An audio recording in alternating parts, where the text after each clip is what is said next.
ओ गीता, कहाँ है यार? मैं लेट हो रहा हूं ऑफिस के लिए, जल्दी चल।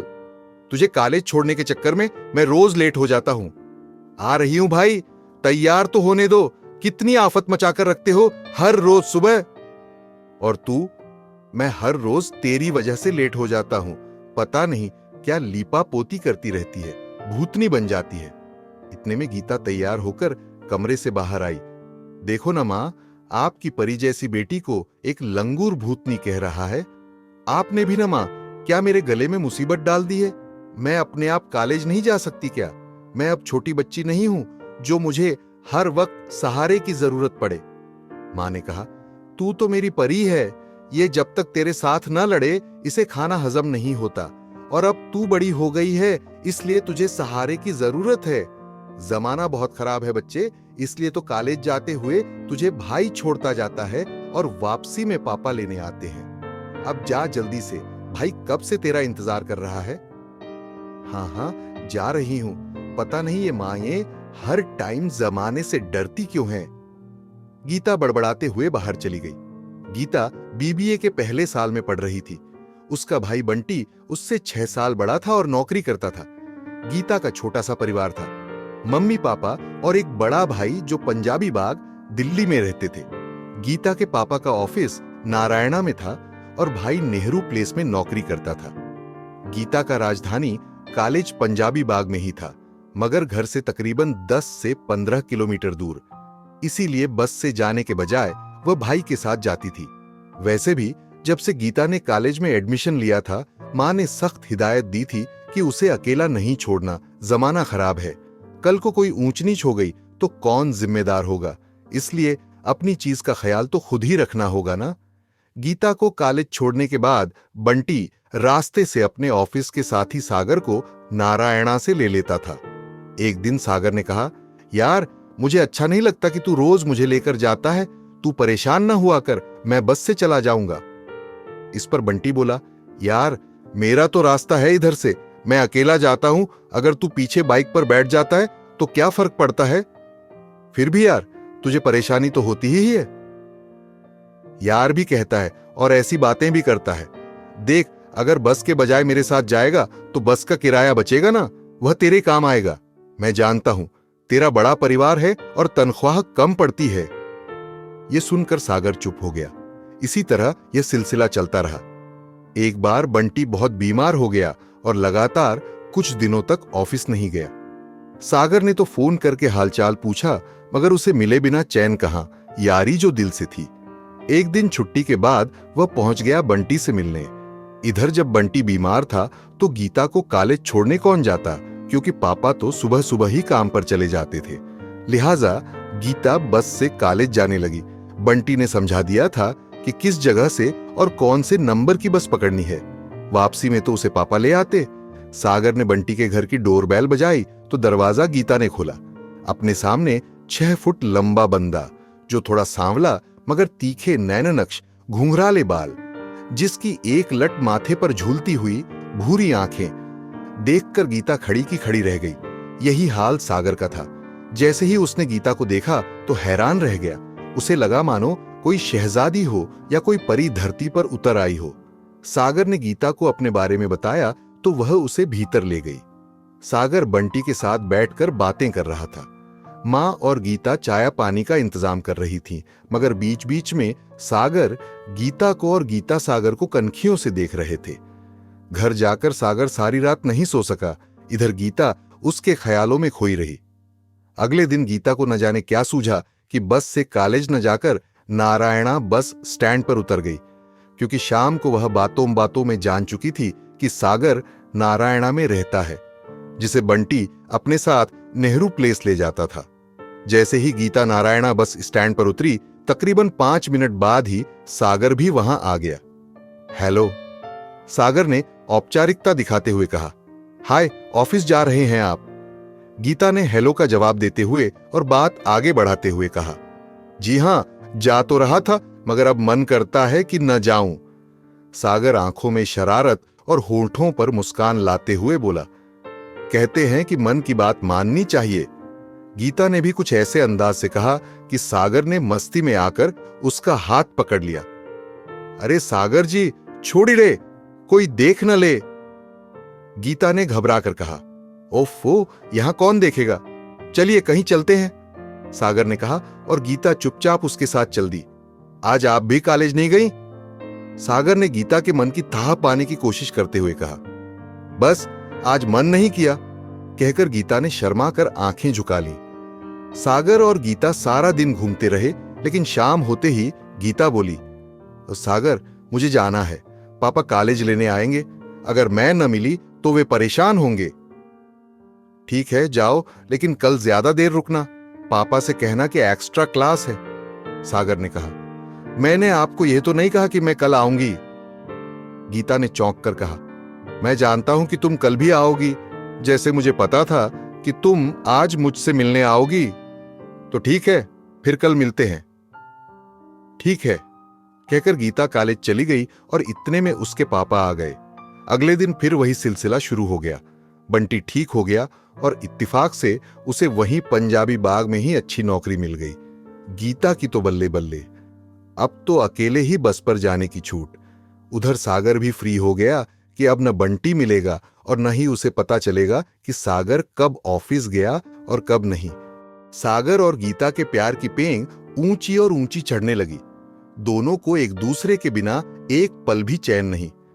सागर तो प्यासा भंवरा कली का रस चूसने को उतावला, लेकिन गीता अभी तक डर के मारे बची हुई थी और उसे ज्यादा करीब आने का मौका नहीं दिया। गीता चाहती कि सागर भाई से शादी की बात करे, क्योंकि गीता नहीं जानती थी कि सागर शादीशुदा है, पर बंटी जानता था। सागर हर बार गीता को कहता, तुम बंटी से अभी कुछ मत बताना, क्योंकि उसका सपना है कि वह तुम्हें बहुत बड़े घर में ब्याहे और मैं ठहरा मिडिल क्लास। वह नहीं मानेगा हमारी शादी के लिए, इसलिए मौका देखकर मैं खुद अपने तरीके से बात करूंगा ताकि वह मान जाए। गीता सागर की बातों में आ गई। एक दिन भंवरे ने कली का रस चूस लिया।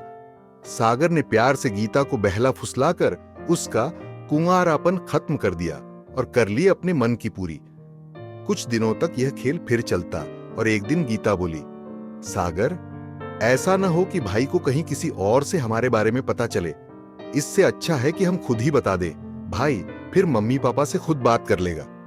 सागर बोला, गीता, अगर तुम मेरी बात मानो तो हम कोर्ट मैरिज कर लेते हैं और फिर मैं आऊंगा तुम्हारे घर और दोनों बात करेंगे।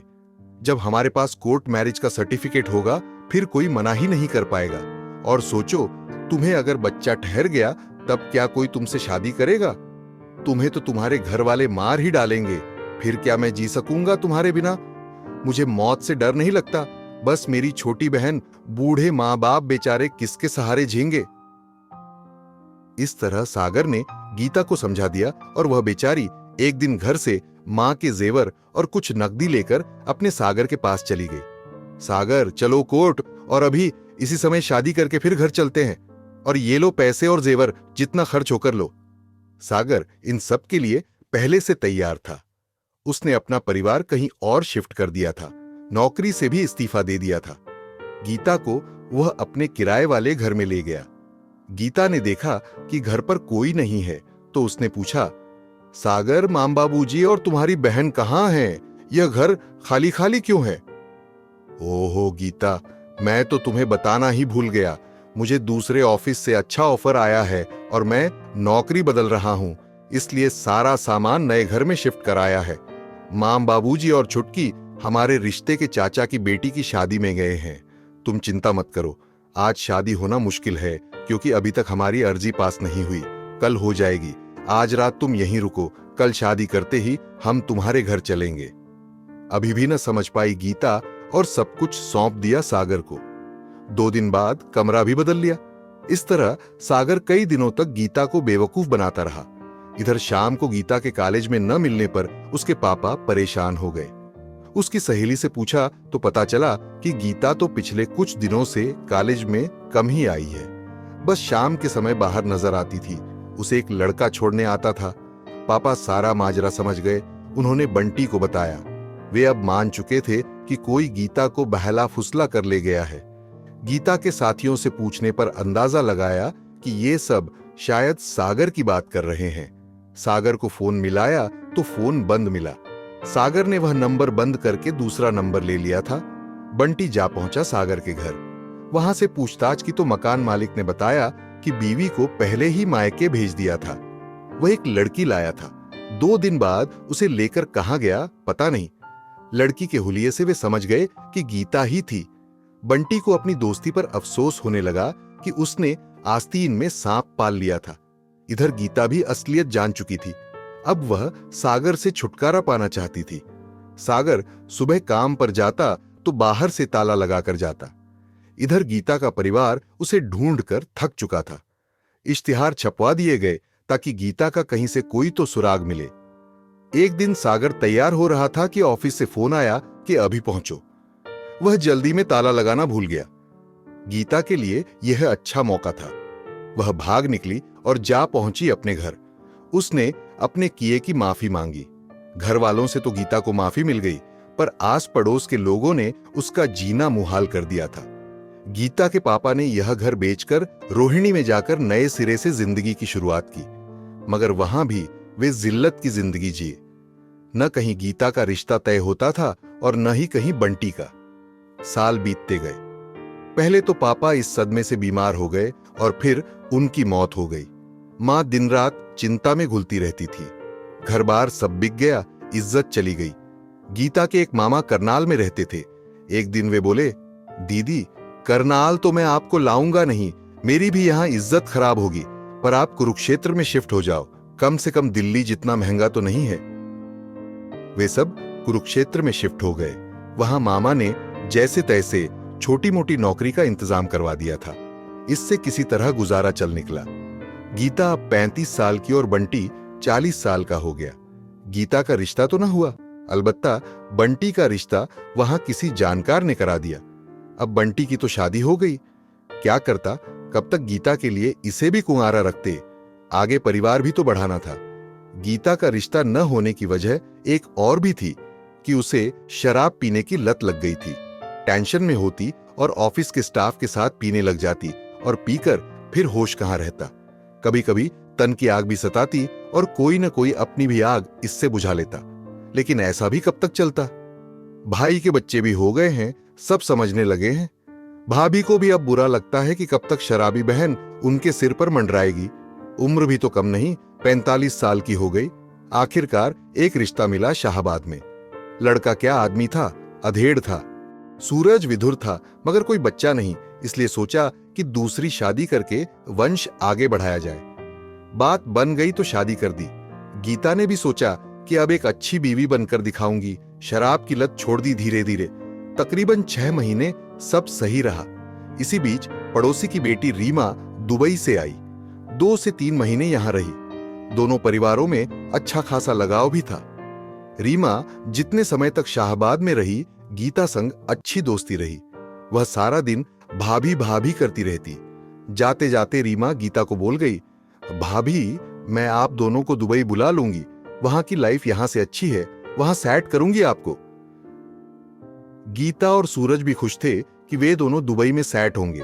वैसे भी आगे पीछे कोई नहीं, दोनों ही तो हैं, तो कहीं भी रहें। 2 महीने बाद रीमा का फोन आया, भाभी यहां के नियम बहुत सख्त है, इसलिए हमें यहां के नियम से चलना होगा। मैंने आपके पेपर सब तैयार कर दिए हैं। मैं आपको अपने बच्चे की नैनी यानी आया के रूप में बुलाऊंगी, फिर आप यहां सेट होकर सूरज भैया को बुला लेना। कुछ समय बाद गीता खुशी खुशी दुबई चली गई, लेकिन वहां के तो रंग ही कुछ और थे। सुबह 5 बजे से रात के 12 बजे तक सारे घर का काम करे। उस पर बच्चा इतना बिगड़ा हुआ था कि कभी उसे गाली दे, कभी चप्पल उठाकर मारे, खाना भी ढंग से न दे, बस जो बचा खूचा वही दे दे, चाहे उससे पेट भरे या न भरे। गीता न तो बच्चे को डांट सके, न ही कहीं जा सके और न कोई पैसा उसके पास। खून के आंसू रोए बेचारी। 4 साल तक न तो परिवार वालों से कोई बातचीत, न ही सुख की सांस ली। आखिरकार गीता ने एक दिन हिम्मत की, जब रीमा और उसका पति ऑफिस गए हुए थे। वह चुपचाप एक खिड़की से भाग निकली और पहुंची सीधा पुलिस के पास और सब कुछ बताया। पुलिस जा पहुंची रीमा के घर। हां, गीता भागी जरूर, पुलिस में उसके खिलाफ शिकायत भी की, मगर उसने धोखा नहीं दिया रीमा को, जिस तरह रीमा ने उसे दिया था। वह तब भागी जब रीमा के आने का समय हो चला था। ताकि रीमा का बेटा ज्यादा समय अकेला न रहे, पूरे घर का काम करके। तब जब पुलिस रीमा के घर आई तब भी उसने यह कहा कि उसे रीमा से अपने पासपोर्ट और पेपर वगैरह दिलवा दे और उसे वर्क परमिट मिल जाए। और उसे कुछ नहीं चाहिए, गीता अपने पति को बुलाना चाहती है। रीमा ने उसके सब पेपर उसे सौंप दिए। गीता ने रीमा पर कोई केस नहीं किया। गीता अब दुबई में अलग काम करती है, अलग घर में शांति से रहती है। गीता इस समय सूरज के कागजात तैयार करवा रही है ताकि सूरज को वहां बुला ले। गीता सारी उम्र एक गलती की सजा भुगतती रही। वह सच्चे प्यार के लिए तरसती रही। एक छोटी सी गलती ने पूरा परिवार बिखेर दिया, लेकिन अब बुढ़ापे में कोई न कोई तो सहारा चाहिए हर एक को। कम से कम सूरज और गीता एक दूसरे का सहारा तो बनेंगे। कुन्नारी ख्वाहिशें झुलसकर दम तोड़ चुकी थीं, लेकिन गीता एक अच्छा काम और कर रही थी कि कोई भी लड़की अगर इस तरह की भूल करती तो वह उसे समझा बुझाकर उसके घर पहुंचा आती।